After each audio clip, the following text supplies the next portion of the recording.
Olá, meu nome é Rafael Pellegrini, eu sou aluno do curso de História da Universidade Federal da Grande Dourados e esse é mais um vídeo do projeto de extensão Aproximando Universidade e Escola, Teoria e Prática, Oficinas de História e Cultura Indígena. Nós temos através desse vídeo o objetivo de tentar responder de maneira breve, embora o assunto não seja, a seguinte pergunta: existe no Brasil muita terra para pouco índio? Talvez para responder essa pergunta, nós devemos voltar um pouquinho na história do Brasil, quando ele ainda nem tinha recebido esse nome. Estudos históricos apontam uma presença indígena no país há cerca de 11 a 12 mil anos atrás. Ou seja, existiam nessas terras muitos povos que tinham as suas culturas específicas e seus modos de vida. Porém, quando os europeus chegam nessas terras e iniciam o seu processo de colonização, eles têm um sentimento de superioridade com relação a esses povos. E esse sentimento influencia na maneira como eles tratam os direitos desses povos, inclusive o seu direito às terras. Apenas como uma ilustração, observe esse quadro do pintor brasileiro Victor Meirelles, que se chama Primeira Missa no Brasil, datado de 1860. Ele representa muito bem a maneira como os portugueses se viam quando chegaram no Brasil, como que um povo escolhido por Deus para trazer a essas terras a civilização. Observe como os indígenas apenas parecem compor o cenário dessa pintura e não representam nenhuma forma de protagonismo nela, quase que se fundindo à natureza. Por mais que pareça apenas uma pintura, ela representa um projeto de sociedade onde os indígenas não teriam muita participação nas escolhas. Sendo assim, desde o início do período colonial até os dias atuais, os governantes em diversos momentos criaram políticas que tinham como objetivo uma integração forçada ou o extermínio dos grupos que não se enquadrassem nesse novo modelo de sociedade que estava sendo construído aqui. Vamos falar sobre algumas dessas estratégias. Ainda no período colonial, nós temos as guerras justas, que era a permissão que Portugal concedia ao colono para empreender guerras contra os índios caso o motivo fosse considerado justo. O fato é que essa questão de ser um motivo justo ou não era muito relativa e muitos colonos passaram a se utilizar dessa permissão para conseguir mais terras e escravos indígenas. Já no período do Brasil Império, nós temos a Lei 601, ou Lei de Terras do Império, de 1850. Essa lei, dentre outras coisas, determinava que as terras que fossem consideradas sem donos passariam a compor o patrimônio do Império, que poderia assim vendê-las. Ou seja, a posse seria legalizada apenas mediante a compra. E essa lei trouxe muitos problemas acerca do direito dos povos indígenas à terra. Nós vemos, por exemplo, o artigo 72, que eu vou ler de maneira resumida aqui. Serão reservadas terras devolutas para colonização e aldeamento de indígenas nos distritos, onde existirem hordas selvagens. Os inspetores e agrimensores, tendo notícia da existência de tais hordas nas terras devolutas, indicarão o lugar mais adequado para o estabelecimento do aldeamento e os meios de o obter, bem como a extensão de terra para isso necessária.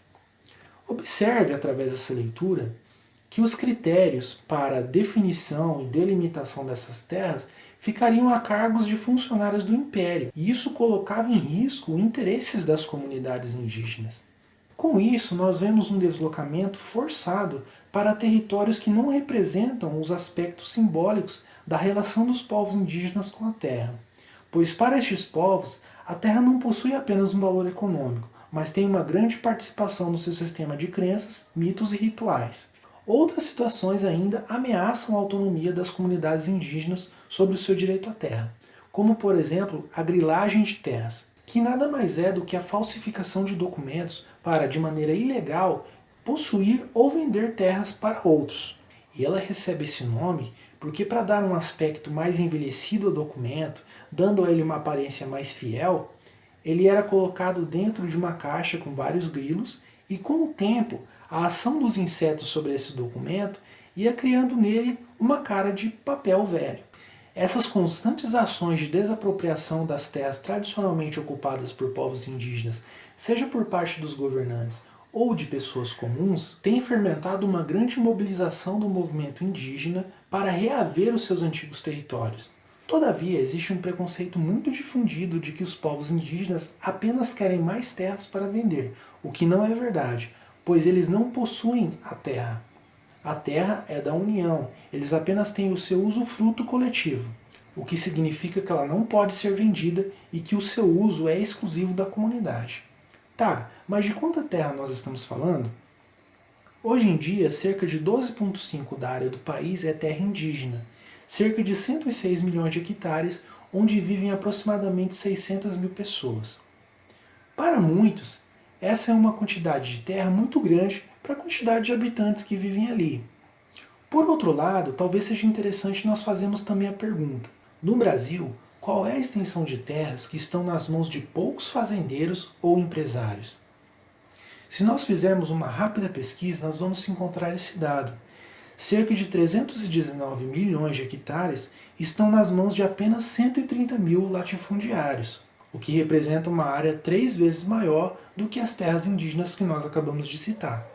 Nessas terras, muitas vezes são desenvolvidas monoculturas que agridem o solo, impactam negativamente fauna e flora e fazem o uso desmedido de recursos hídricos.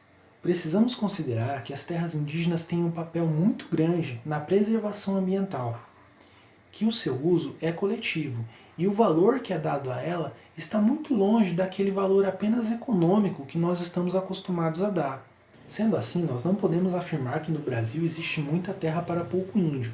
Na verdade, existe muita terra concentrada nas mãos de poucos grupos empresariais e latifundiários, que muitas vezes acabam por influenciar a opinião da sociedade através da mídia, fazendo as pessoas acreditarem que as terras indígenas são muitas, que ocupam uma área maior do que deveria e que muitas vezes estão até barrando o progresso do país.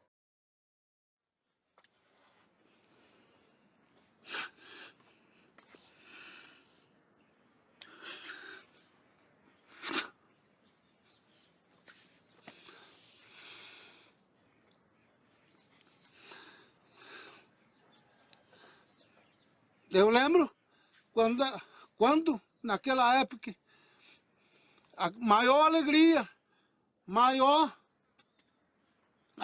para trabalhar, alegria para viver, alegria para trabalhar na roça, alegria para ver o mondel, alegria ir para pescar, alegria para ir fazer o condomínio, tudo essas coisas naquela época. Quando ele foi fazer essa terra, mundo inteiro, ele não falou assim: essa aqui vai ficar para o branco, essa aqui vai ficar para o preto, essa aqui vai ficar para o azul, essa aqui vai ficar para o índio, essa aqui não sei para quem vai ficar. Ele não falou. Não foi feito só para o índio, não. Esse lençol aqui foi feito para todo mundo. Para todo mundo viver. Só que, em cima desse lençol, nós vivemos brigando. A luta dos povos indígenas para a manutenção dos territórios já conquistados e a demarcação das terras ainda em fase de identificação continua, muitas vezes barrando na burocracia ou em medidas políticas que desrespeitam seus direitos garantidos pela Constituição. Sem ter para onde ir, muitas famílias moram em acampamentos improvisados às margens de rodovias ou próximos a propriedades cujas terras um dia foram habitadas por seus antepassados. Devido às terras demarcadas nem sempre fornecerem recursos suficientes para seu sustento, muitos indígenas encontram oportunidades de emprego apenas em trabalhos braçais, muitas vezes mal remunerados ou sofrendo exploração por parte dos empregadores.